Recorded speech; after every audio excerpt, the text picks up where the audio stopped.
se jouer à très peu la semaine prochaine. Ben, j'imagine bien, ça s'est déjà joué à si peu. Oui, mais on était les premiers quand même. 19 voix seulement séparent Joëlle Mélin du score du maire sortant Gérard Gazet.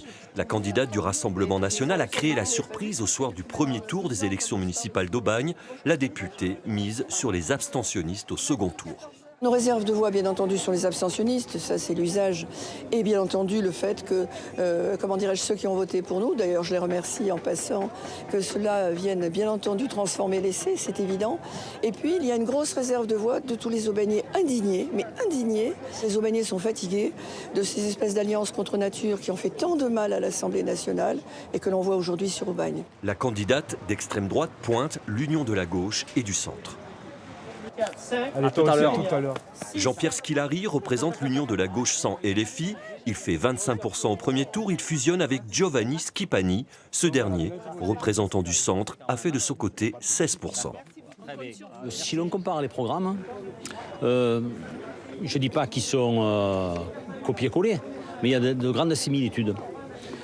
En plus, Giovanni, c'est un gars d'Aubagne, comme moi.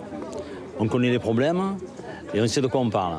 Aujourd'hui, quand on voit l'état de nos équipements publics, quand on voit l'état de nos écoles, quand on voit l'état de notre ville, on ne peut pas se résoudre à continuer à confier les clés de notre ville à une équipe municipale qui, je le dis avec beaucoup de solennité, a déshumanisé notre ville. Giovanni Schipani a fait partie de l'équipe du maire sortant Gérard Gazet. Aujourd'hui, le maire s'amuse que son ancien conseiller ait changé. L'édile aux affaires depuis 2014 croit en sa réélection. Le Rassemblement national ne peut pas faire 35% à Marseille et faire 10% en Aubagne. Il a fait aussi ces scores-là un peu partout.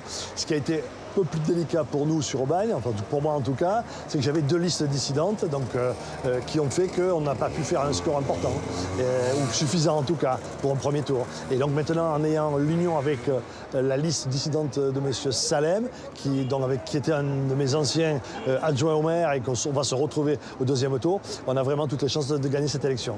Aux dernières élections municipales à Aubagne, l'extrême droite faisait 10%. Aujourd'hui, sa présence fragilise les candidats traditionnels, le maire sortant et l'union de la gauche. Le scrutin pourrait se jouer à quelques voix.